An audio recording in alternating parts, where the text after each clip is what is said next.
And I will call this meeting, the special meeting of the Public Arts Commission to order. Does that work? Yes, sir. Don't call me sir, I don't work for the city. Rudy, do you take roll call, or do you Yes. start off? Chairman, would you like me to take roll call? Yes, please take roll call. All righty. Hey, I'm new Vice at this. Chair Dan? I'm new at this, so you gotta kind of walk me. Sure, no problem. I'm over here biting my tongue. You know. Vice Chair Danford, Here. Commissioner Lanza, Here. Commissioner Ham, Here. Commissioner Klett, Here. Commissioner Buys. Here. All present, we have a quorum, Mr. Chairman. Great. Let's see, the discussion items. The first thing is the presentation and discussion of Public Art Commission accomplishments since 2021, including artwork progress for the Dutchman Dog Park. I guess you're up, Diane. All right, I'm up. It's a pleasure to be here. Can you all hear me all right? Not like it's a tiny little room. So I think what I'm going to start off with is it's been almost 2 full years since we first met. We prioritized public art projects that you as a commission wanted to do first. First one was the Dutchman Dog Park, which will be ready to go probably late May, early June. It'll be ready for installation, and then it'll be a community celebration. The second choice of public art location was the Round-a-bout, and then the third was Silly Mountain. So based on the budget, and Rudy can address where the budget is at this time, there was some discussion about temporary public art at the last meeting that we had. There was some interest in it. And so I've done some research into what are some of the temporary public art projects that have been done locally and nationally. How do they take form? What are basically what type of art is it, and then where do you put that art? So we're going to start off with today with a PowerPoint about those different types of art. We're also going to have images of where the dog park sculpture is at this point. He's moving pretty fast right now, which is great. I get updates, I get photos all the time, which is wonderful. And then we'll also have a discussion about, we'll have you guys kind of do like a sidebar and then talk about these different types of art, and then decide if, first of all, you want to do a public art project, or 1 or 2 or whatever. Meet as a group, talk about which ones seem to be the best fit for Apache Junction, what you all think would be a great fit in terms of what type of art it is. And temporary can be anything from 6 months to a year, depending on what the art form is. 2 years, it can last quite a while. Just depends on the art. And then, as a sidebar, also, I'd like you to talk about some of the locations where you think would be a good place to put this art. Like if we decide on a vinyl banner, for the most part, that's going to be on a city building. It could be a city building, it could be police, it could be library, it could be, whatever type of city building is available, has the right space, and so forth. If you decide to have art in a median strip, traffic-wise, what area of town would that work the best?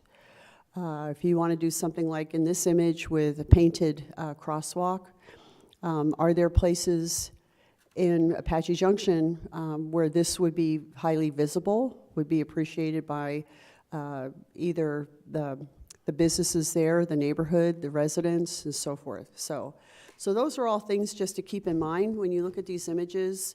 What are some that really resonate with you and they think would be really popular for the city of Apache Junction and also doable? Some of these, I think, lend themselves more to an urban setting. So, like street art, you have to have kind of just the right intersection to put something like that.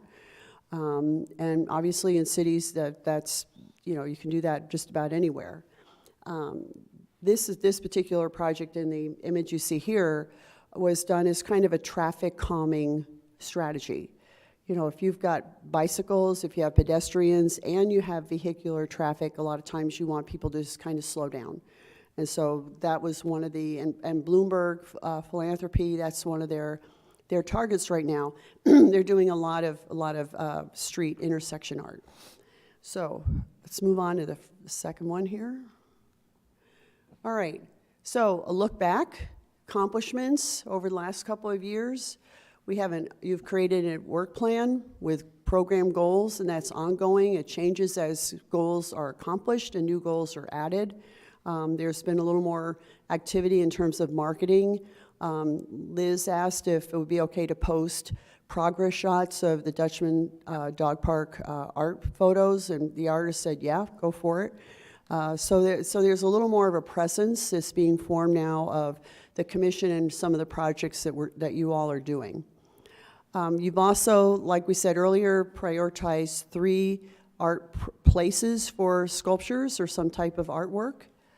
Established policies. Policies are kind of an ongoing project. And also, we now have an artist contract template, which could be used for any of our public art commissions.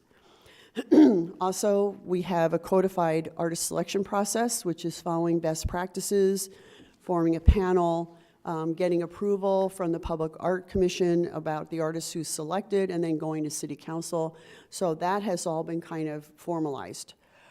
You've selected an artist, Trevor O'Toole, and you approved the concept for the sculptures that he's creating, which is essentially 3 sculptures and so forth.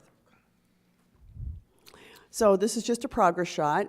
Here he is working on one of the dogs. You can see all the triangular pieces of metal. So he's in the process still of assembling the 3 dogs? Yes. Sorry, before we, when we going back one slide to Sure. kind of something else we've done, something else here that may be good to list, just for the record, is our art inventory program, which I know is kind of an early effort of the commission. So, and a good visual graphic that will continue to be updated as we go. Just thought I'd throw that out there. Make sure we Great. give props for that hard work that Yeah. we've done as well. Absolutely. It's, the art inventory and then putting it on the map, having a little information about it. That's all really, I'm glad you added that, and we'll put that on the slide as well. Okay, this is another shot. A lot of welding is going on here. And here he is with the 3 sculptures. You can see the bulldog down the bottom. Above that is the pup, and the one on the left is going to be the mother husky. So those are moving along pretty fast. The next step is he's going to be finishing the assembly. He's going to be doing a lot of sanding, a lot of checking welds. He's going to paint it per the colors that have been selected. Then there's going to be a concrete pad at the entry of the park that's going to basically cover all the exterior points of the sculpture. So for ADA reasons, people aren't going to be able to walk into the tail because it'll be basically protected by this concrete pad. Probably early June is when he's going to install. And then, because we're working very closely with Parks and Rec, we'll probably tap into them to help create this celebratory kind of unveiling. Okay, permanent and temporary public art projects. So about 2 years ago, there was a discussion about the Round-a-bout artwork, which is going to be pretty much a statement sculpture with kind of the budget to match, and then Silly Mountain. So, in case you reach a certain point in the budget, you may want to consider doing some smaller temporary projects. And Rudy, do we have a figure at this point? Yes. As of this week, according to our finance office, we have $111,800 and a few cents. Out of that total, of course, we are still paying Trevor for his installation and other minor fees. So basically, if we calculate what we still have left to pay the artist for the dog park art, we've got around between 70 and 80,000 currently to spend. And we are getting some new commercial projects. We are getting some new multifamily projects. So we do expect that budget to increase here in the next few months. But that's basically where we are now. Okay. So that, I think that helps inform decisions in terms of whether or not you want to wait to do another permanent artwork or work on, smaller temporary projects. So here are kind of the pros to doing temporary public art. It's less costly. You can, but you don't necessarily have to go through the whole artist selection process. In some cases, depending on the project, you can do a request for proposal. There's no long-term commitment to maintaining that artwork. Usually if it's artwork that's going to be put on a pedestal, like the Influx program, it's basically asking artists to submit artwork that they've already created. And so therefore it's not very costly, and it should be maintained already, and it's only going to be up for a year, 2 years, or whatever, so you don't have to worry about that part. You have an established period of time, then it goes back to the artist. Again, if we're talking about a platform art piece, it enlivens Apache Junction's public spaces, streets, and public buildings. It engages the community, establish an art presence, and depending on where it's located, it can contribute to downtown or community revitalization. And you're also offering opportunities to artists. So one of the forums that we talked about at the last commission meeting was vinyl murals on civic buildings. So again, this is a fairly low-cost, budget project. The artist basically creates, using, computer-assisted design, creates the design, and then it goes to the vinyl manufacturer. It can be a banner, or it can actually be applied to a surface. I believe this one is only applied at the top, so it's easier to get off. And they've also followed through with the design at different entrances of the building. So the artist was basically tasked with, 3 separate areas to create a vinyl banner that would be cohesive in design. And so I think this artwork was for the city of Tempe, but it's gone down, it's been put down, and so they have another artwork by another artist up right now. Diane, there's also some structures to the left of the banner, or was that the same artist? That's not the same artist. Okay. And again, I think it's a temporary project. I was looking at those too. I like those. Yeah, they're wonderful. I don't know who the artist is. You have to be careful with something like that because you have to be careful of breakage if it's ceramic and so forth. But yeah, it very well could be a project because that building, they have like an art center in that community building, and they have students who do projects. This is another vinyl banner. Again, it was part of the Influx project, one of the series, and this is a silent movie star. I don't remember her name exactly, but Clara Bow. could be. But so everything you see there wrapping around the corner is a vinyl banner. This also small space vinyl banner as well. This one was just put in a storefront window. This was done a lot during the recession when cities didn't really have the funds to do permanent public art projects, and they suddenly had a lot of empty stores. And they were really worried about people just going around breaking glass windows because there was no business in there. There was very little traffic. So what they did is they hired artists to create something in the storefront window or on the window. And it was really, really popular. And I noticed that there are some like malls that still do this when they have a vacant business. And it basically does draw people to the site. And sometimes, developers will use this as a tool to bring people in to come and take a look at something, or they do larger scale temporary art. A lot of cities did this back in the early 70s and 80s as a way to fight the broken window concept, because they found that if you paint something on the windows, rocks won't find their way through the windows very easily. Yeah. Yeah. People are probably less, They'd be less likely to vandalize if there's something in there. Yep. somehow in that little psyche stops them. And it's also another reason why people will hire a muralist. So if you have a wall that's like a blank canvas, people will hire a muralist to put something on there, and chances are it'll be less likely to be tagged. This is a wall that's actually owned by Valley Metro by the Roosevelt Central Light Rail stop. The artist is Jerome Fleming. This is a program that only hires local artists to create designs, and this is, believe it or not, on vinyl, and the artwork is usually up for 6 months, and then they have another artist who comes in, another local artist. So it's a wall that essentially probably would be tagged because it's a blank wall and it's right at a light rail stop. So they've had a lot of success with putting up these temporary projects. And it gives a lot of visibility to local artists as well. The vinyl is so versatile. And then And another, kind of moving away from the vinyl banners, we've got street pole banners. Oh, I like those too. So you see these a lot in downtown areas, you see them a lot on campuses. Sometimes their whole function is announcing an event, but you can also have street pole banners that are just works of art in themselves. And again, they're put up for 6 months, a year, or so forth. Seasonal. There's another example. So this was like a call to artists to show their past work and then create a design for a specific place that kind of resonated with the community.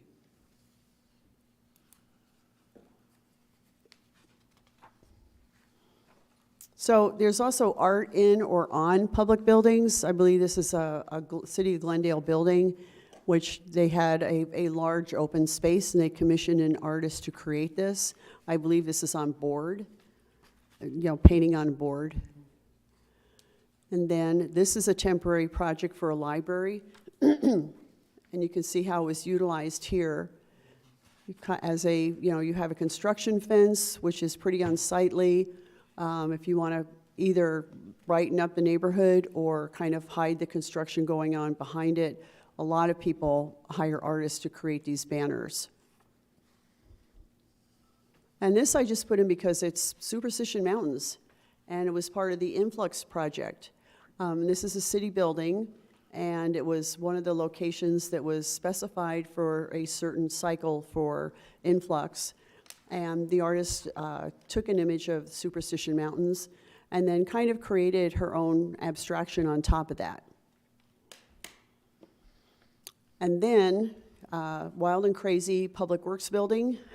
This is not vinyl, this is actually painted on the building. Public Works wanted to commission an artist to show what they do. So you've got, different types of trucks that are used, signage and so forth. And this is not a temporary project, this is actually a permanent art project. We talked about art on pedestals. This is part of the Influx program where an artist submitted this particular sculpture and said, I would like to be considered for Influx for this particular season.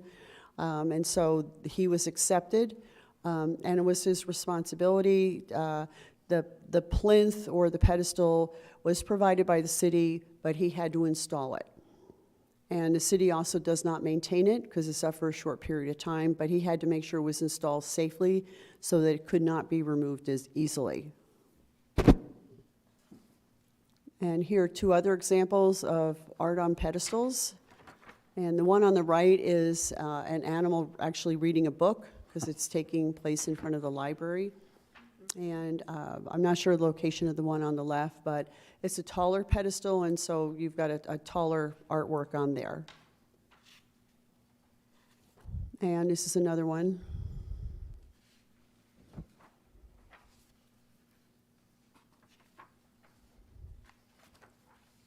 And then we've got signal box art. So a lot of times we have basically gray cabinets. They could be for utilities, like there are different city utilities that are not part of a city project, but the city often has these traffic cabinets or signal boxes.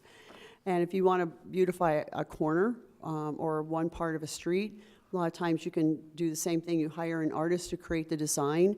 They put it in the correct format with the correct measurements, and then it goes to a vinyl manufacturer who creates this and actually installs it.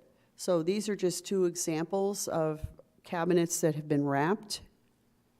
Diane, are these considered permanent or temporary? Temporary, they're vinyl, It is hot, Will it fade and? but they do last a while. I mean, they probably can last a year, and then you can start the cycle again, maybe with another artist. Sometimes they have to have a coating on them, because if people try to tag them, you want it to be able to wash off pretty easily. So most of the time, it's difficult to tag one of these. But, you know, if people really want to, they can rip it off. They can just grab a corner and just rip it off.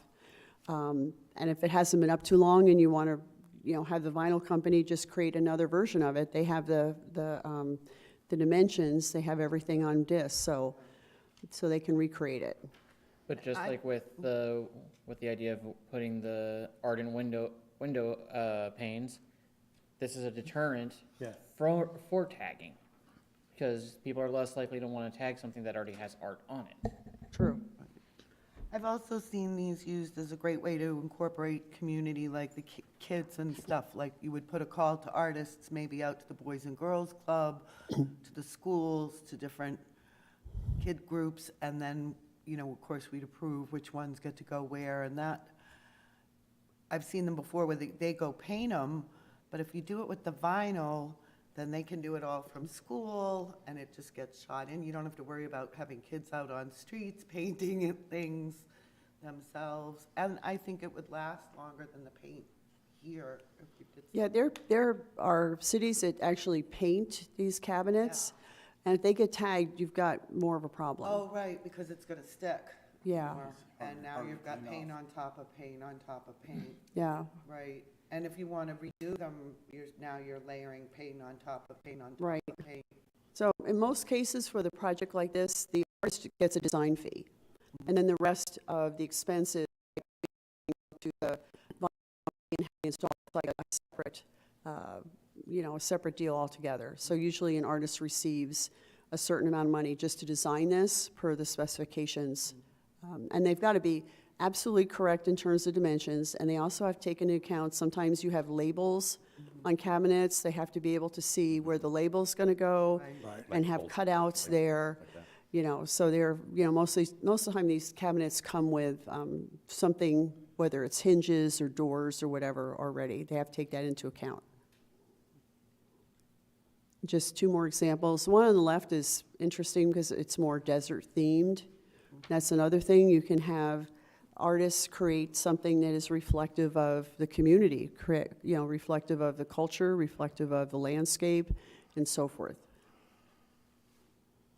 And then this is a whole different, I don't even know if this is something that we have in Apache Junction, but somebody just decided that, you know, they didn't like this particular facility amenity and decided they wanted to beautify it, and so they just hired an artist to basically paint it.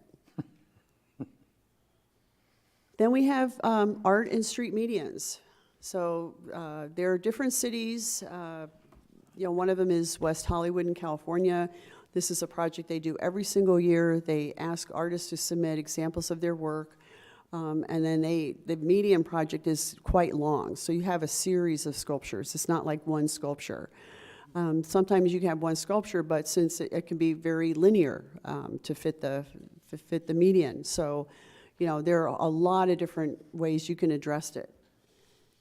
And this is another one that's basically used to protect bicyclists in a city environment. So this keeps traffic on one side and the bicyclists on the other. And this is another example. This is in Palm Springs. And again, they've created vertical sculptures that are embedded, but can easily be removed. And this is this one is Oh, the Cool. community. pretty amazing. This again was a temporary project. Wow. Then we've got paint on streets, and you know, you have to work with the street department and transportation public works, because you want something that's going to be durable. Some cities use a thermoplastic, some just use street paint. Tempe's been experimenting with this on Mill Ave, so I'm kind of anxious to see how that works out.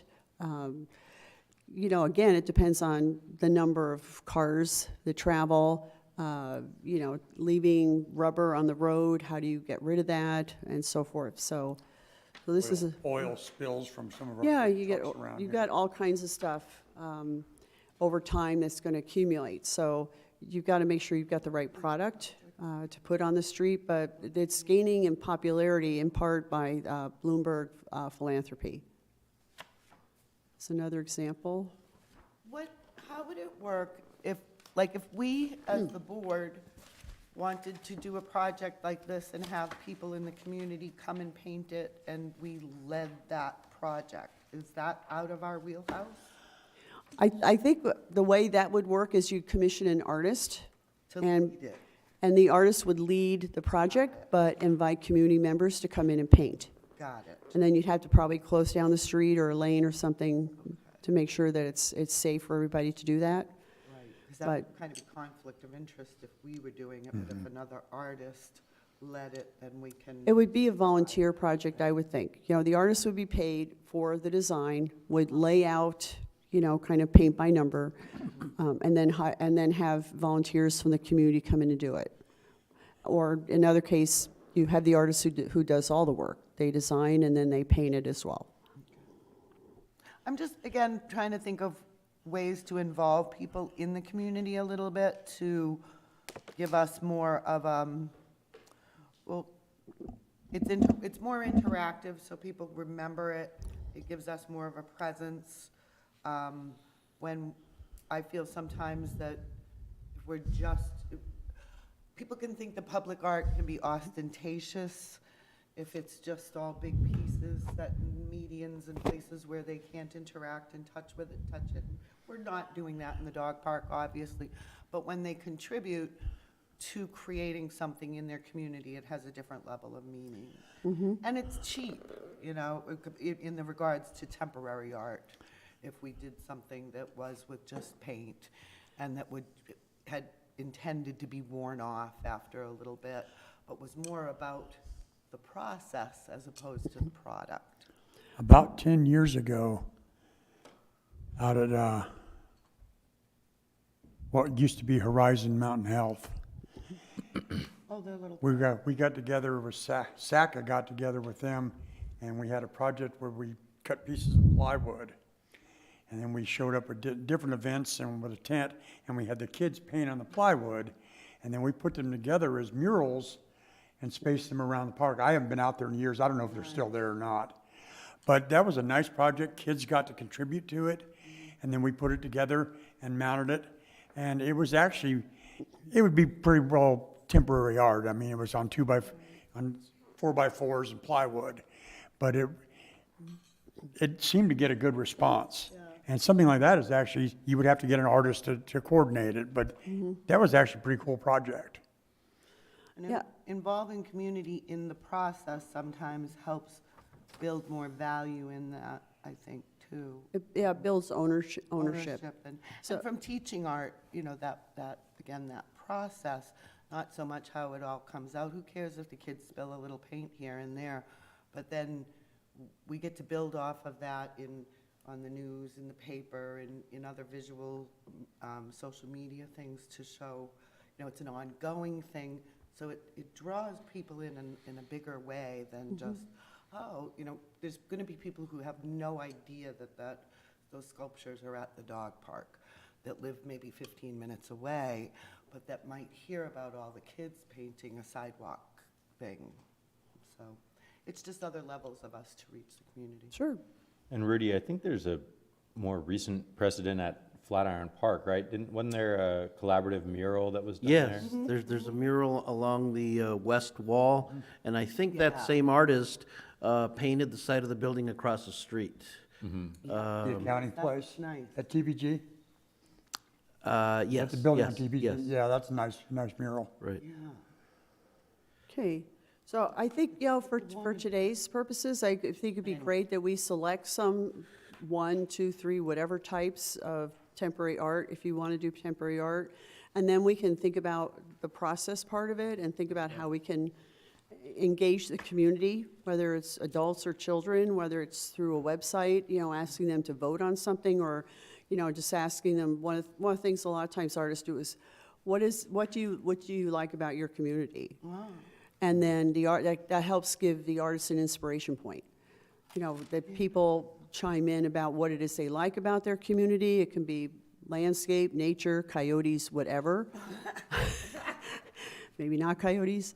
And then they kind of say, oh, okay, I'm getting a sense of more about this community and what people would like to see in their artwork. So I think it's good if an artist shouldn't really create in a vacuum, should really definitely take the community into consideration. And that is it. So, so basically for agenda items, we talked a little bit about several different types of temporary public art projects. We haven't talked a lot about locations, but you can think of civic buildings, city buildings like library, city hall, and Rudy can probably point out a few other city locations where you automatically, working with that department, you don't have to go through more hoops of working with a private entity. It is a city building. Of course, if it was like Public Works would definitely need to chime in about what they would like to see, just the way we have parks discussing what type of dog park art we're going to do. So that would be one of the things to think about in terms of locations or streets, intersections, depending on what types of temporary public art you like. And so the next activity, I'm putting you to work, is I'd like you to break up into 2 groups, 3 in one group, 2 in another.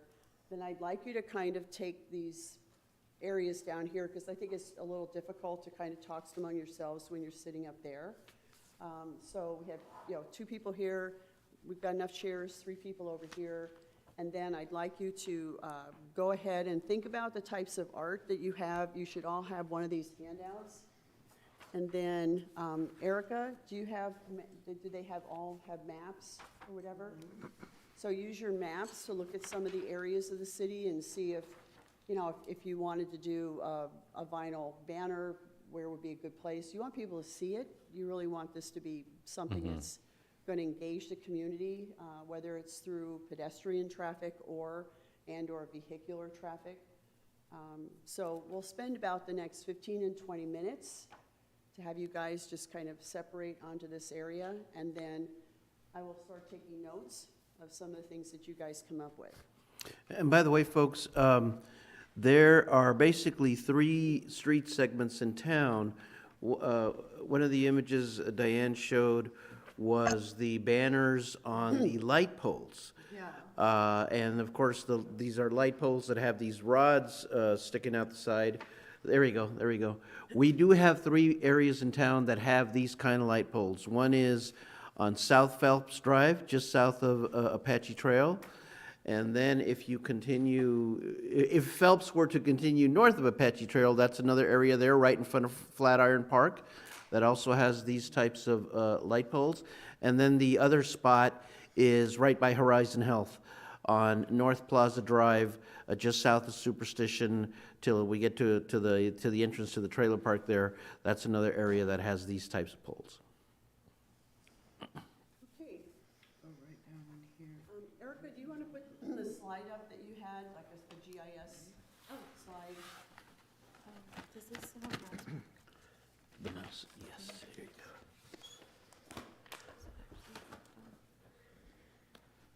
They don't have any of those kind of poles along the median on Apache Trail? Pardon? There's no poles on the median? No, not those No. types, no. They're just regular light poles. They knock some trees to just rocks. You could put just a pole, like a cheapy pole, I like the idea of the banners. I'm just sad that now that he didn't mention that the high school would be a good place for those banners. Would be a good place for banners. Near the community college would be a good place for the banners. Yeah, that's what I was thinking too. That's what I'm trying to find on the map is exactly where, we can pull a map up. Can you show us Phelps Avenue so I can, we're so zoomed out on this map, I just want to make sure I'm looking at the right area. Okay, this, can you scroll down a little bit? There we go. There Okay, it is. that's Okay. the section of Phelps there, from Apache Trail south, by the old Fry Shopping Center. Right. That area there. I think those poles go down a little farther south, Erica. Maybe to where that subdivision starts, right in there. And then if we go north of Apache Trail, of course, this is the street segment that goes by Flatiron Park. That area also has the special light poles. And then Erica, can we look at this area over here? And then the other street segment is just west of Horizon Health, Plaza Drive.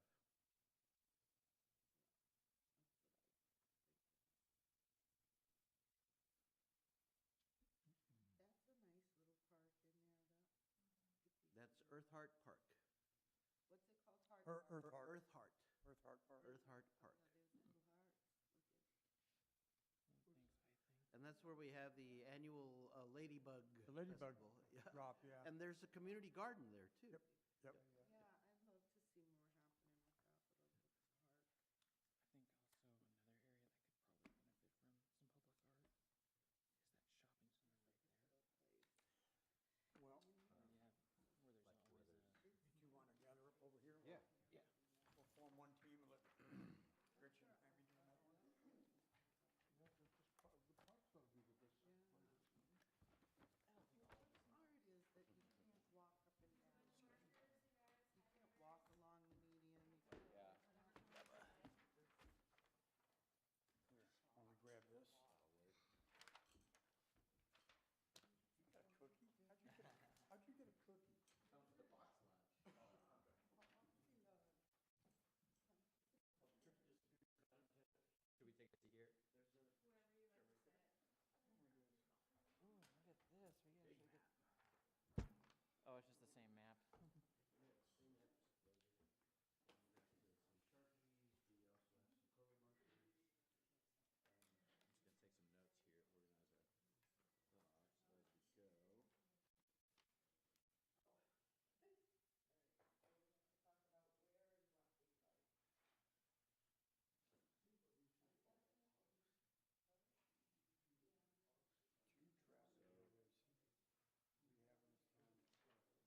remind me to do that, I'm Gretchen. trying to learn to do more.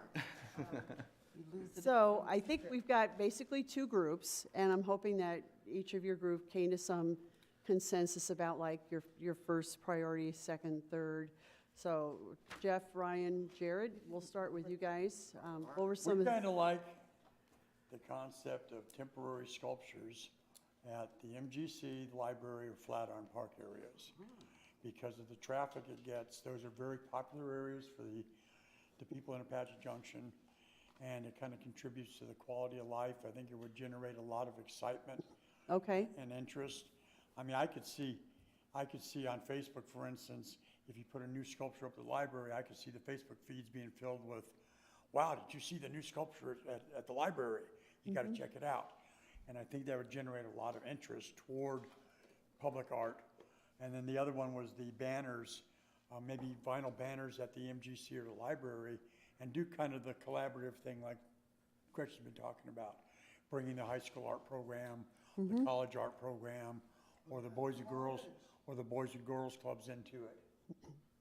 Or even Okay. inviting the local artists. We've got, the last time I counted, we had over 250 artists in the Gold Canyon Apache Junction area that do everything from borough art to fantastic art and abstract. I mean, I remember the AOCTS, and we get a lot of different work there, but there's a lot of artists that don't belong to that. We got over 250 artists in this town. Okay. In this area.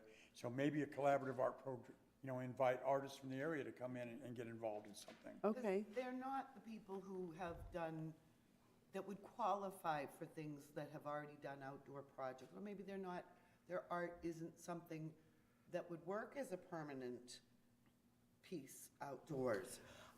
But with the banners, you can turn anything, a kid's drawings. You could do a whole series of 5-year-olds, little kids drawing, amoebas, and that would be adorable. Years ago, I used to do something that I took a 3x4 canvas and I would grid it out into squares. And I would set up at different events and I'd have colored pencils available and I would invite people to own a square. Yep. They would do their design in the square and then they would sign it.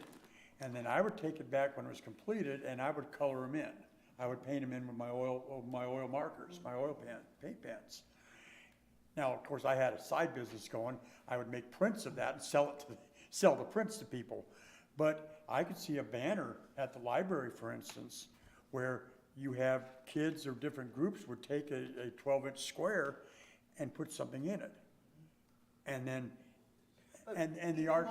See, what I'm saying is why the banners are, they can do that on a piece of paper. They can do that, Then and what then all they you have to do transfer it is to a take it banner. to the banner company, Exactly. and take a photograph of it, and it goes to the Exactly. banner company, and we're good, So that would be Banners our are second priority. So first is temporary sculpture at the multi-gen or library, Or Flatiron, or where? or Flatiron. Flatiron Park?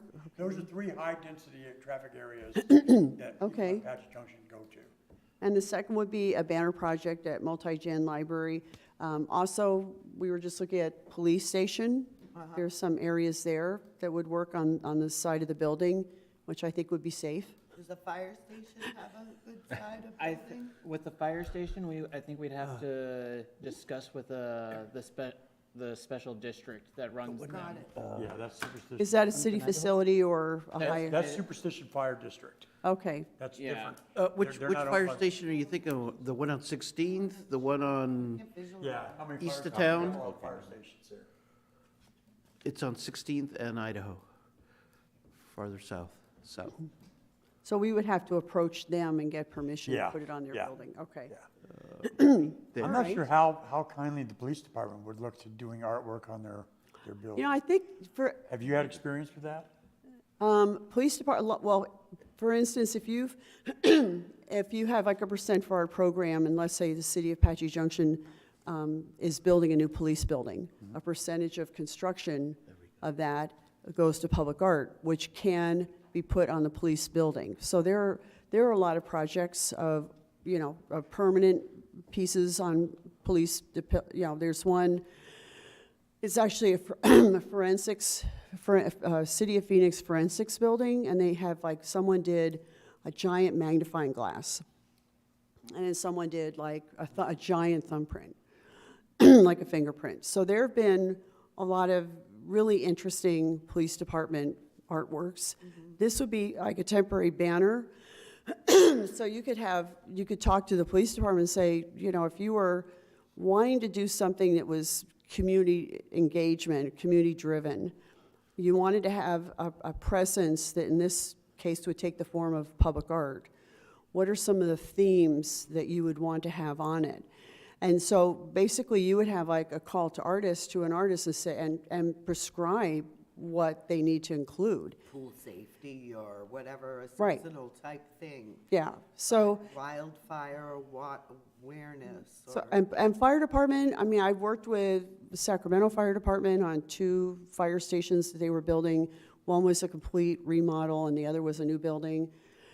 And they had very specific things that they wanted to have on that. And I did a fire station project in Goodyear.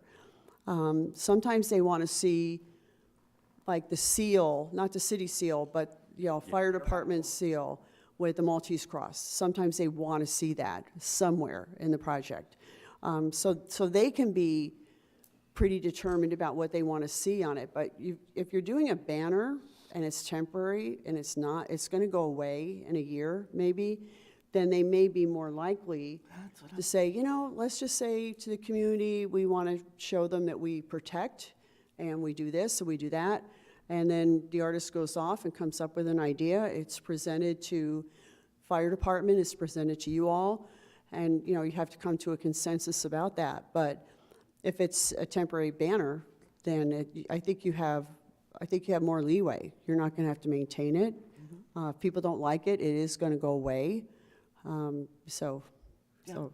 And I was also wondering if you did things that were sort of seasonal like that, we could, and they were only up for a short period of time, there'd be less wear on tear on the banner. The water safety one every spring for the next 3 years for 2 weeks, or however, you know, again, those things can be determined later. But you could actually delineate that and have a rotation. Yeah. Some of these banners could also be rotated among some of the locations. You know, if it's on the fire department one day, it could also be over at Horizon Health wall or something for another week or something Right. like that. Something or we touched on. period in of time. In our group was the possibility of, we basically have 2 seasons here in Apache Junction. We got the Hot and snowbird cold. season, well, besides hot and warm. I don't really think we have cold I don't know here. about your heating now. But anyway, yeah. Never turned the heater on this year. We've got snowbird season, and then we've got the regular season. Yeah. So if we could maybe come up with, like on some of the banners, hit some of the banners during, say from October to May, they would appeal to our visitors from out of state. More targeted. And from May to September, October, have banners that focus more on the local people. Right. The things that the local people care about, Yeah. you know, guns, no, okay. I just went off the deep end on that one. So, yeah, I think if, But there are things that the local people have one image they like to see, and the visitors come to visit Apache Junction for a different image. There's certain things they want to come out and see, the mystery of the mountains, the mystery of the lost Dutchman, stuff like that. So I'm hearing that there may be different audiences for the banners. Different demographics. I think for practicality's sake, it probably would be good to try and merge those two. Try and find imagery that is appealing to both audiences. And the banners will probably be up about a year. After that, the banner could be, you know, depending on the condition of it, Right. it could be put away and then reused. Now, do the banners have to last a year? Could we put banners up on a 6-month basis? You know, I'd have to research how long they stay good looking, because if colors fade, Yeah. if it gets thin, if it starts to get holes, you don't want it up. And again, So, the cost of putting it up and taking it down, that creates another whole thing. Right. If you're rotating them a lot, then you have to look at what does that cost us in time and money? yeah. over- And you want to give other artists a chance to create artwork and put up something new. But if the, you know, you can maybe archive the banners if they're in good enough shape, and then maybe a few years down the road, you put them back up. Or move them into a more protected environment. For example, Multi-Gen Center has like, if I recall, it has like a 2story atrium where you go sign in, right? Take They could an work exterior banner Hang and it that up there. is building scale and have a Yeah. place to put Other it people that's could more use them that way. conditioned. I just Okay. think they're so versatile. Yeah. And mostly, like what you said, is it's more, when you're approaching a business or another entity, a lot of times they are reticent to have somebody just paint on the wall because of the permanence of it. Whereas if with the banners, they, oh, you're not gonna do anything permanent to my building. Right. That we have to take care of, or Right. that Well, we're we're gonna not have to touching private fix, businesses. or, yeah. So I hear, first of all, temporary sculpture, like the city would have to create, you know, some type of concrete pedestal. Right. Could be one like this, and then you could get kind of a smaller scale artwork or a vertical artwork. And then we do a call. And that's, there are different places. You mentioned multi-gen, library, or Flatiron, so those are 3 good places to put it. Yeah, and Multi-Gen and library are really the same complex. Yeah, they're Okay. all in one big complex. Okay, And they're awfully pretty already. I tend to think of, you know, and people are doing things there. It'd be nice to see us spread out a little more. well, you could do it Yeah, we maybe discussed that as well in- too. Do you want to focus on where there's already focus to generate interest? Isn't it? Or do you want to spread out so you have more of a footprint? Some of the things we've already decided on are in that area, like the Round-a-bout and, you know, the dog park, where we already are here. And ultimately, that's kind of where we landed when we discussed was, you know, the benefit of being someplace where there is a lot of interest is you're trying to kind of like stoke that fire, right? You're trying to like generate momentum Wanna do as both, you move though. I into would the think bigger we would projects. have a balance. Well, the thing we have to consider is that we have a limited budget at this point. Right. We're only talking $70,000 to $80,000. Well, that gets eaten up pretty fast. If we had a budget of $300,000 or $400,000, that gives us a lot more latitude to play with some different projects that may be out in the other areas. So the term ROI comes into play here, return on investment. What's gonna give us the biggest bang for the buck? And are we trying to focus on visitors to the area, or are we trying to focus on people who already live in Apache Junction? I'm kind of inclined, and I think these two are, that our first emphasis should be on the people who live in town. And then as our budgets start to expand, we can start maybe showing interest to the people who, the visitors. Okay, so sculptures, banners, was there a third decision or third choice on? Thought for sure, did you guys, what did you feel about the boxes? We felt the boxes were a good That idea. came up.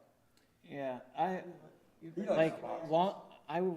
personally, I liked the idea of our first 2 being our short term, with our long term being eventually going down, Old West Highway and hitting the boxes on there as a long-term project that we do over time.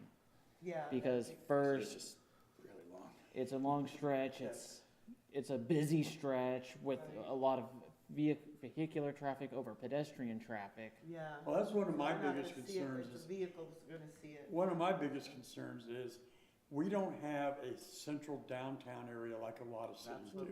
We don't have Scottsdale or Tempe or even Mesa, where they have a downtown area where people get to get out of their cars, park, walk around. We don't have a lot of that, except at the Multi-Gen Center, the library, Flatiron Park. If we put, I mean, I love the concept of median art down Old West Highway. I was involved in the Kachina project, and I always thought, I still think that's one of the best things the Focal Point Group ever did, was at Kachina. But one of the objections to that was, well, people can't see it because you can't get out and walk around. You can't walk up and touch it and look at it. And that's the problem with the median art is you're gonna have to drive past it at 45 miles an hour and glance at it. You can't get out and walk around it. Right, And to me, that's important because, I mean, I've been down, I spent a lot of time down in Mesa and, you know, watch the people seeing the sculptures on the sidewalks in Mesa. People get out and they walk around, they touch them, the kids get on top of them, they do photo ops in front of them. And the way our town is laid out, you really don't have that possibility on the median. Okay, so group one, we have basically two forms of art that are the most popular from all the ones from the PowerPoint. How about Gretchen? How about you and Jaime? Do you have? We both felt like we really liked the banners a lot. We like the ones on the poles because they're small and they're interchangeable. Once you get them on the poles, you know, the poles set up so that you can put them up there, then, you know, then it makes it easy. Even if you wanted to put, if there aren't light stanchions along Apache Trail median, then you could still stick a metal pole and have, you know, things on it that way. So, so that's something that would be less expensive and that you could change up, that you can see when you're driving by, that you wouldn't get out and touch and so forth, but could bring some color to that stretch of town. So we thought of that.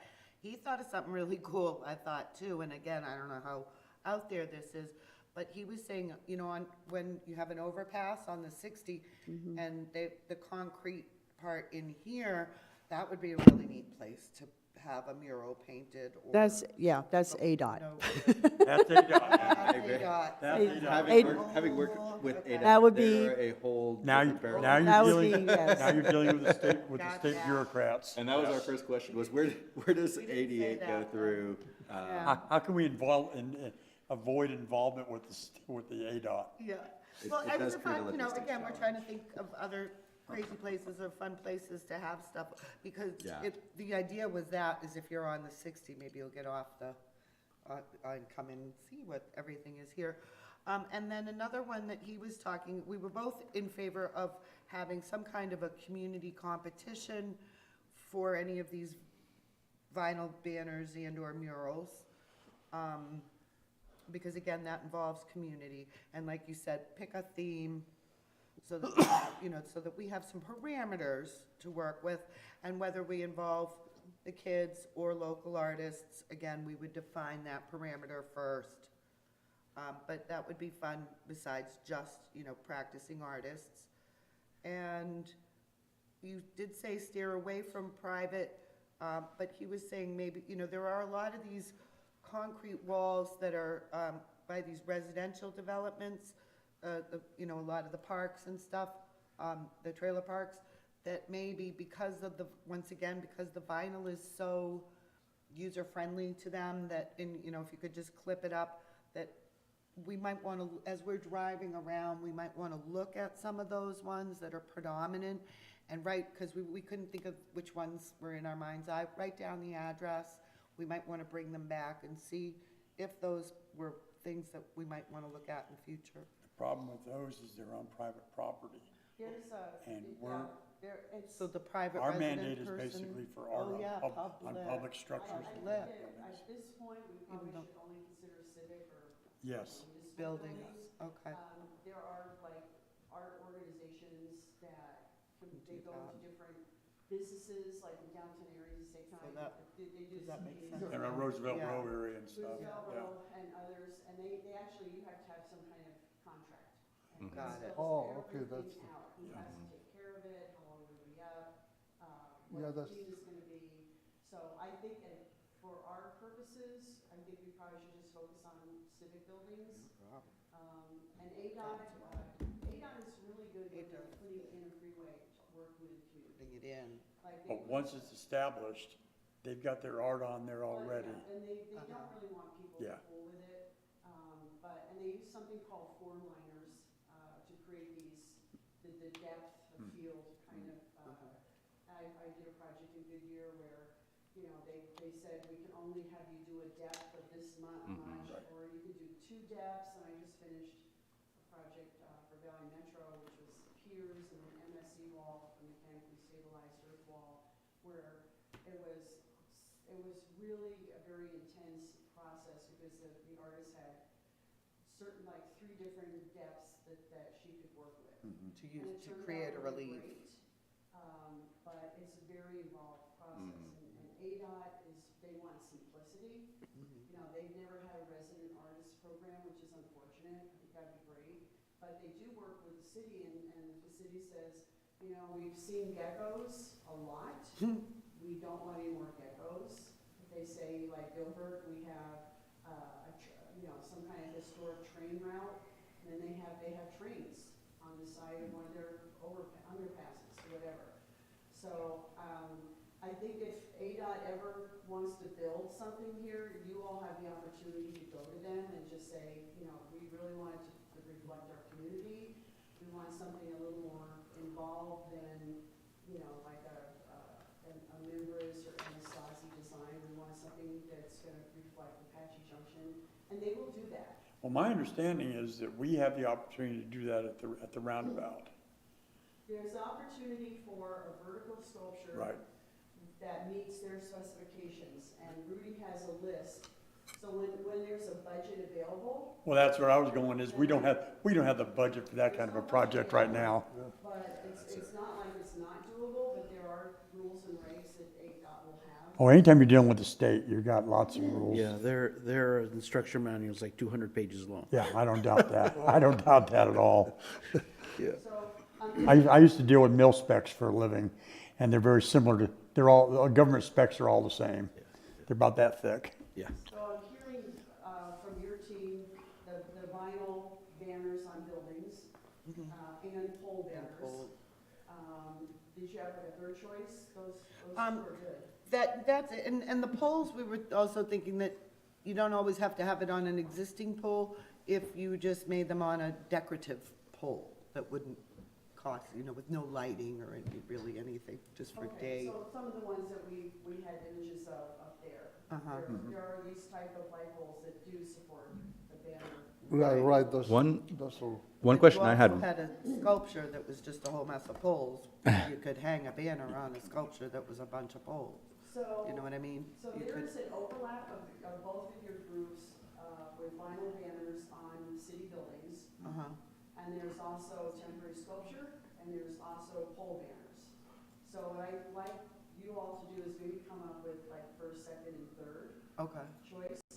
In discussing the whole banners, I was curious, Rudy, if you know, there are a city that has like seasonal banners I that get believe put on there is. those poles. I recall these poles, this is along, this is South Phelps, I think. Yes, I remember seeing Christmas-themed banners on these poles. Because that was one of the things we talked about in our group was if there's already a program that's utilizing these, kind of to your point, which is like, do we want to displace something that's already there to put art, or do we want to be more additive and find a location that is, Yeah, now that you're showing that, that's redundant if somebody's already using that as a place to communicate, and it already looks pretty, the little Yeah. lights and things like that. and so the question to me would be, is there a, Somewhere else. right, is there the need to fill that space at any given time, or I is think it there pretty is. much If you year go round? out there now, or there's something nothing on there? 'em. There's nothing on them now? Yeah. Yeah, that's one of the things we talked about is, you know, maybe utilize poles that are already in existence. Yeah, yeah. Either way, so we'd have to decide. Like, for example, these are things, once again, related to our PD. These were domestic violence banners, Domestic Violence Week recognition. We mentioned the Christmas banners. I think they also put special banners up around the Blues and Brews Festival. So, but they're not decorated year-round. And who is the department in the city that kind of spearheads It's either this? going to be Parks and Rec and/or Public Works. So is there maybe the opportunity, as this being more of a collaborative approach? Absolutely, yeah. Kind of outside of something, you know, or in addition to Right. our That's focus on the next project? You're having a schedule with them. You know, Right. how Right. You can put it, yeah.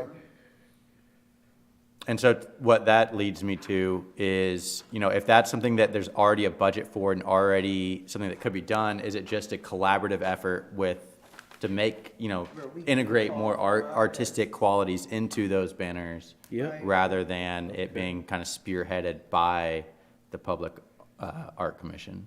Okay. So it sounds like for these purposes, these are graphic design, event-driven banners that they put on the pole. And maybe in the interim, when they're not advertising an event, maybe have an artist design a banner that is not necessarily event-driven and not necessarily graphic art design, although there's a fine line between, you know, art and graphic Right. art. Yes. They're kind of the same in many ways, but hiring an artist based on his or her qualifications to come up with something that could be on a banner, and again, it would be public art cost to, you know, pay the artist a fee and create the banners, and then maybe streets department would be the ones who would install it, the artist would not install it. So it's, you know, the fairly minimal cost to be doing that. But I just want to make it clear that it wouldn't be signage, it would be art. Right. Because that's one of the things in our ordinance is they don't want any kind of signage, and art and private development is one of the ordinances that tells developers, you know, you can have something designed by an artist, but it cannot be used as a sign. Right. Yeah. So this would be something unto its own, that maybe, you know, theme of something to do with Apache Junction. It would be artistically, visually interesting to people as they travel that area, but it wouldn't just be associated with a particular event. Particular event. Correct. Okay. So it would be really good to know though too, like what the schedule is, like you were noting, because is it going to be something that's up for like a week before the next event comes along, or is it something Find that's out. up for? Find out, yeah. Right, if you did, and then you might want to do a theme for your artist, like wildlife, Apache Junction wildlife, mining, you know, something like images that relate to mining, or some of our They have a historical, list. So it'd be like, you know, here are things that are, yeah, you know, singular to Apache Junction, you know, the legend, superstitions. right, The wildlife, you know, there's things that are, you know, very much you're gonna find in this city and maybe not 2 cities down. And you can specify it to be an East Valley artist as well. I think it's difficult to prescribe it as only an Apache Junction artist, but No. you get the word East out. Valley, East Valley artist. a would little bit be- more encompassing. yeah, right. So you get more artists applying Right. to this, so. I like Alright. that. So, I think what we're seeking is direction for which Where? of these, you would, if you, you know, based on budget, all these are fairly low budget. All these are going to still have this called artist procedure in some form or another. For this, you're gonna be having, you're gonna be paying for someone to create this concrete pedestal that the artist can use to put their art on. This, you're gonna be paying an artist, oh, and you're gonna be paying an artist a fee to basically borrow their sculpture, because they are gonna get it back. This, you're gonna be paying a fee to an artist, and then you're gonna be paying a fee to, the vinyl manufacturer and the installer. So, just telling you how the cost is gonna be. This same thing, artist, and then, you're gonna have somebody create the vinyl banner, whatever they prefer to be used on those, and then probably the city would install it, So what you're looking for now is a consensus on One, prioritizing those three. at least the first one. Okay. And then, you know, we can talk about, if you want vinyl banners, then we can talk about options for city buildings to place them on. And then maybe at our next regularly scheduled meeting, we can bring a few choices of buildings and whatever, and have the images of the building, and then you can come to a consensus if that's what you want to do. I have a quick question. Doesn't the library have a committee that oversees it? And if so, would we need to get their? There is a library board, but I don't know if they would go out, if that board would cover something outside the building, like art or anything. Because I know they do the city art project where they put paintings in all the city buildings, including the library, but that's actually managed by, I'm not sure who that's managed by. Is that managed by the library? I think it's one of our management assistants. Because I've been waiting for the call Jenny, to maybe? artists to come out about that, and I know they've got a new director at the library they Pam, haven't quite got their ducks together yet. yeah. So yeah, could you find out first who would be the contact for that? Contact for putting art For up at the putting library? art at the library, and I know we'd probably have to go through Liz for the Parks and Rec at MGC, and maybe her for the library too, I don't know. Well, we coincidentally, and I don't at the prospect of jumping ahead here, our library director was recently approached by an artist who wanted to do a couple of murals. One for the teen room and the other one for the reading room. And she asked, you know, hey, what's the process if somebody basically wants to donate art? She got some kind of a state grant, this artist. She got a state grant. It was only for a few $100s. And she had offered to paint these murals. They were originally supposed to go to charter school in Mesa, but the charter school couldn't accommodate her timeline, so then she approached our library director, and she asked me, hey, what's the process for getting a couple of murals approved? And as we read the code, it does require this board's recommendation to the city council. City council ultimately makes the decisions, but Pam expressed interest in maybe doing a call for artists to paint her a couple of murals. And Diane, I don't know how much a mural costs, or how, at this point, we don't know how large they need to be. Pam has an idea of of the rooms she wants to put them in, but they need to move shelves, they need to do a lot of work before they can accommodate space to do murals, but, I think that's something that could be parallel with these projects here. right.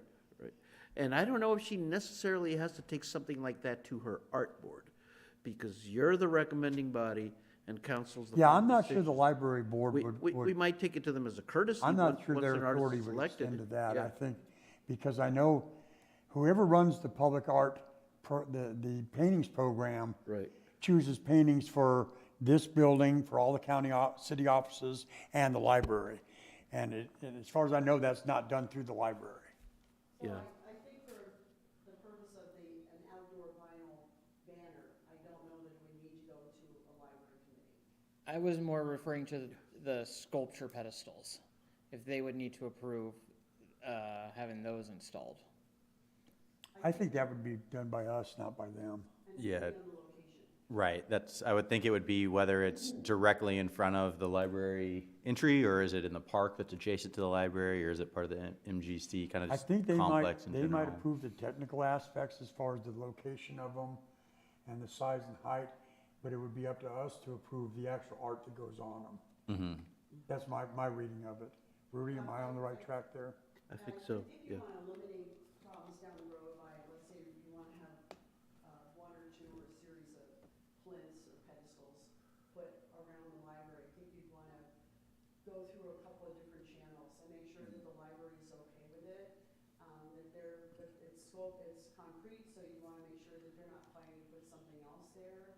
You want to know what's underneath the ground there. Are there any pipes or whatever? City engineering As is coming built. into play. Engineering's got okay location, so I think whatever you guys do is gonna be vetted through Yes. different departments.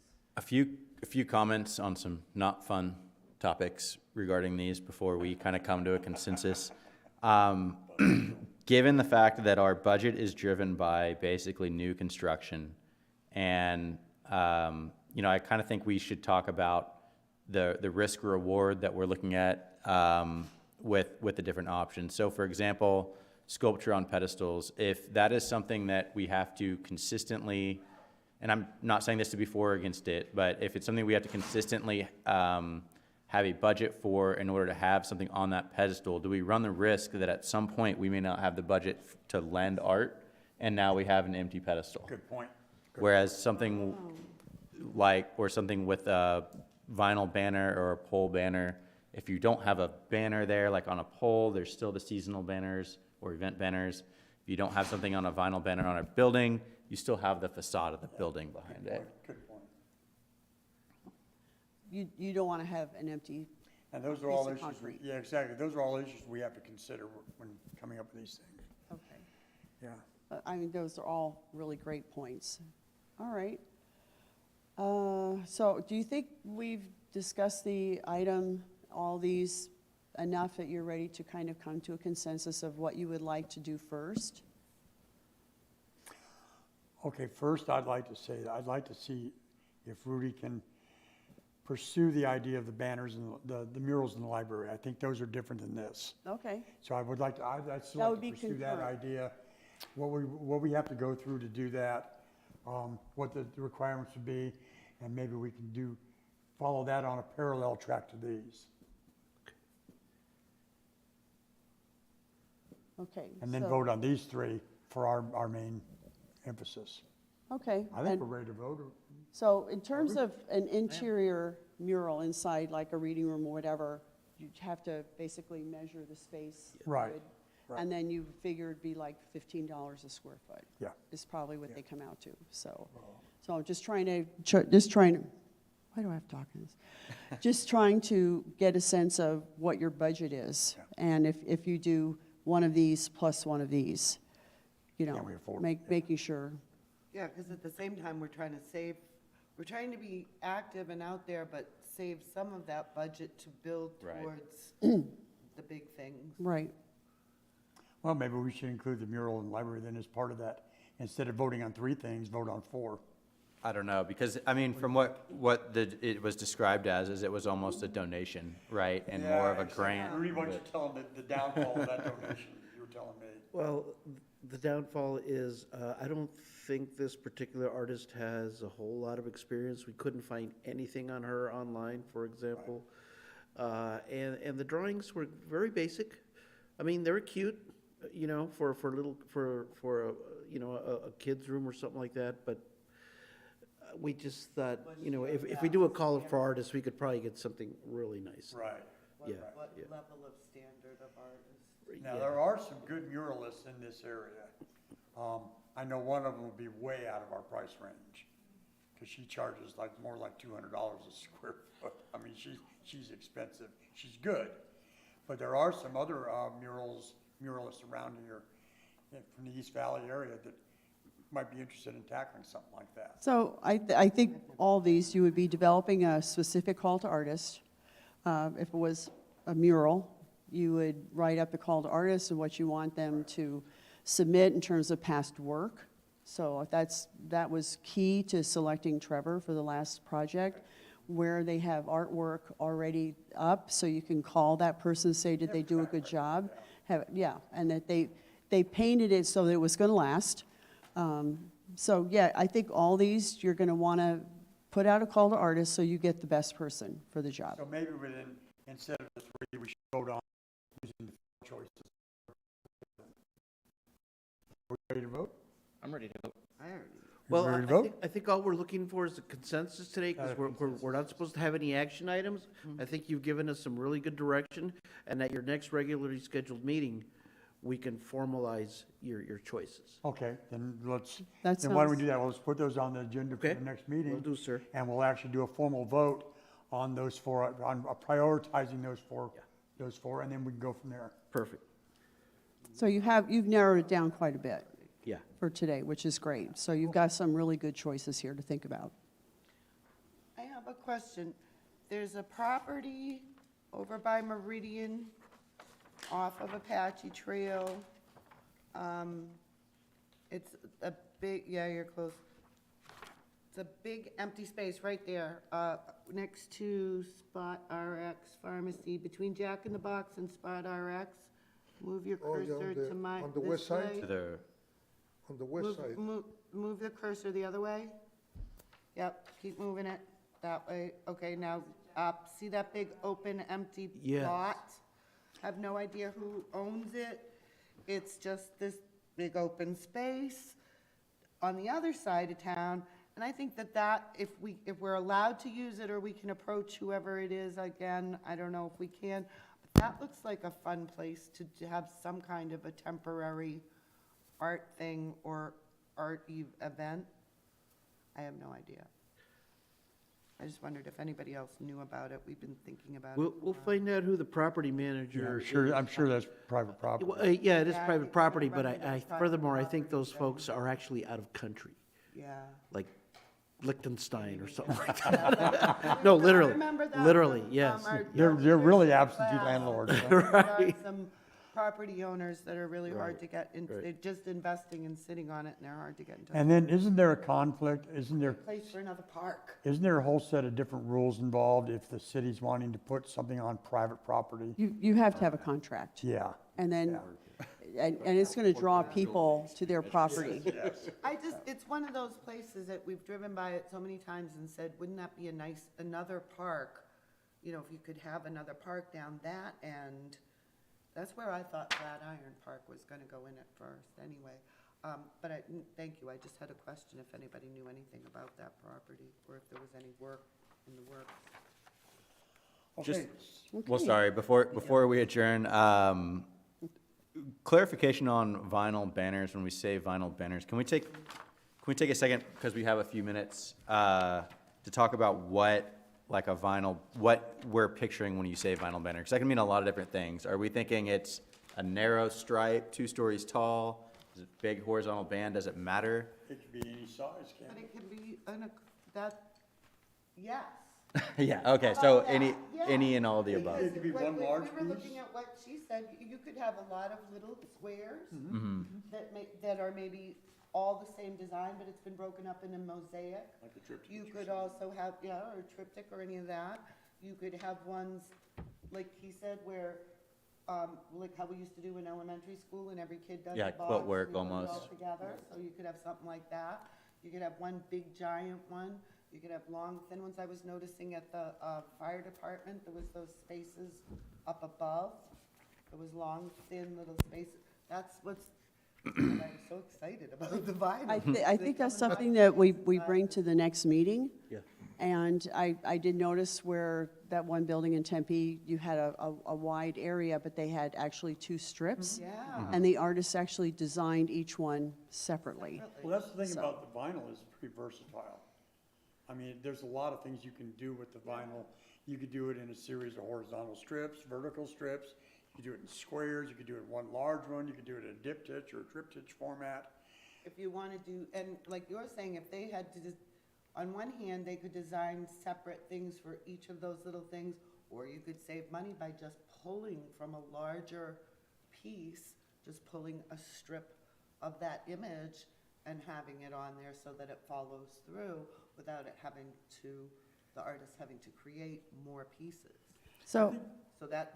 so I think that in the call to artists, you actually show the space, and then you choose the artist, and then the artist suggest how to use that space, whether it's one skinny vertical banner or one Right. wider. And there may be practical reasons why she chose a couple of different smaller, skinnier banners. It may have had something to do with wind or whatever. So I would say you choose the artist ahead of time in the call sees the space, and then, work with the artist to come up with something Why for do you that. feel you need to give them that much leeway? What if you said, I have this banners, they're this size, you need to create an artwork for this, and we've already decided where we want them on the space. Oh, we're gonna do on the library 4 8x8 square panels. Artist has to meet that. That way, we have more control over a budget thing. We know the panels are gonna cost this much, they're gonna cost this much in 4-color. We know if we're gonna affix them with magnets or whatevers, and we're gonna put permanent fixtures in there so that we can take those in and out, then we have control over that a little bit more. I think What do you one of think the artists won't want? One of the reasons why, letting the artist kind of decide, but, we all have the final say. It's like if we're saying you have a square, I'm thinking in terms of, that would be great for a small area where people are going to get up close to something. But I'm thinking that, some of the vinyl banners that we showed today, that you have in your handout, you drive by and you see that, and it's cohesive. I'm concerned with prescribing exactly to an artist, you have this space to work with and you have a series of them. Because I'm worried about the macro view when you're up close to something, as well as the view from the distance. So I think we need to give the artist the first pass at coming up and just saying, here's some themes we want you to address. Again, it's temporary. It's not going to be up forever. And then seeing what the artist comes up with. Yeah, and that's kind of where I wanted to get some clarification while we had a moment to kind of discuss amongst ourselves more freely, is because, like, for example, a vinyl pole banner, you are in that format, right? But a vinyl banner, are we just giving them a building, or are we thinking that it is something more uniform, just like almost the concept of a pole banner, but on a building scale. It Like, seems to me. what type of flexibility are we considering when we talk about prioritizing vinyl banners over pole banners? It seems to me that once we narrow these down, if, for instance, we choose vinyl banners as our first shot, and we set up a subcommittee, like we did with O'Toole's work, we set up that subcommittee, now it's up to them to decide where we want to go with it, and what we're going to what we're going to put in the call for artists. Am I right there, or am I off? Yeah, I mean, so let's say it's the library. Sounds like Clue with a wrench. And there's one wall that is seen like on Idaho. That's a really good sized wall. Well, the first thing would be in the call to artists saying, here's the space that you have to work with. It's going to be on vinyl. You're not going to be up on a scaffold painting. Right. You know, how would you design banners or a banner to fit this space? Like something like that. Can we see that solar screen again? Right at the front of the building? Where was that? That was kind of neat. It's on the other side. Oh, in the front. Yeah. You could paint on that. Or vinyl. Or vinyl. Well, vinyl, Anyhow, but you can't see through the vinyl, but if no, somebody no. actually painted on that screen, the image shows. People do paint on screen. Okay, so it sounds like then when we're considering vinyl banners, we really we're thinking of it from a broad category. Yeah. And not something as prescriptive as, Well, sculptures are something you can see up close, you can walk around, you can touch, whereas a vinyl banner, you're looking to be seen at from some distance. Right. And you're talking now a matter of scale, and in art we talk about a matter of scale. If my wife's painting an 8x12 painting, she's not going to put in the kind of detail she would on a 4-foot by 5-foot painting, for instance, or when she did murals, different. So once we narrow down to what we want out of these 4 options, then we can kind of fine tune who's going to see it, where's it going to be seen from, where's it going to be located, and that we can kind of set some parameters for the artist and then let them come up with their own vision. And like you said, we have the final say over what the artist is going to say or is going to do. You have the say of the artist, who you pick for the artist. Whoever is on the artist selection panel from this group, as well as the other people on the panel, Right. neighborhood, artist professional, whatever, they are going to look at the portfolio of these artists. You all say, okay, panel, who did you recommend? And then you say yes or no. So, and then we get the artist started on the project and basically narrow down the space that he or she has to work with. And then the artist comes up with a concept, which is brought to you all as well. But I don't think we should be telling the artist what format to use. I think that gets into dangerous territory because we're hiring an artist to figure that out. We're micromanaging. yeah. And That never ends well. And as an artist, I don't like micromanaging. So, I think this tangent, when we started, it sort of took a life of its own because basically, I was under the impression that we were looking at what different sizes and where we could put them in the versatility of that. And I think I was saying, you could have different, but now I understand now what you're saying, that an artist does, if they're gonna come in and do all this and add this creativity, they do want a certain ability to create it right. and say in it, and decision-making. And they have a certain style they're already working in. Yeah. And it's really hard to tell an artist to switch out of the style that they're comfortable with. So, but I think for the next meeting, we can offer different locations in addition to the library for exterior, and then go ahead and pick those. Pole banners, we haven't picked which ones we want to do first here. So you all have time until the next meeting to think about that.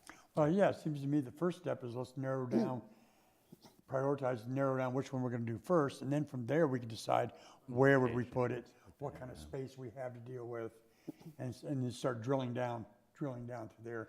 The first thing to me is, at the next meeting, we need to decide which of those 4 we want to work on first. Right. Yep, and that was the intent of my question, was just so I can, as I think about this over the course of the next month or so, I guess a couple of weeks, we're meeting in May, right? Just of getting a better understanding of how the different mediums, will be, Well, will be compared to each other. One thing I suggest we all or apples do to apples. in the next few weeks is drive around the city and look at certain areas. Look at the, you know, I mean, I'm going out to MGC this week, so I'll be there.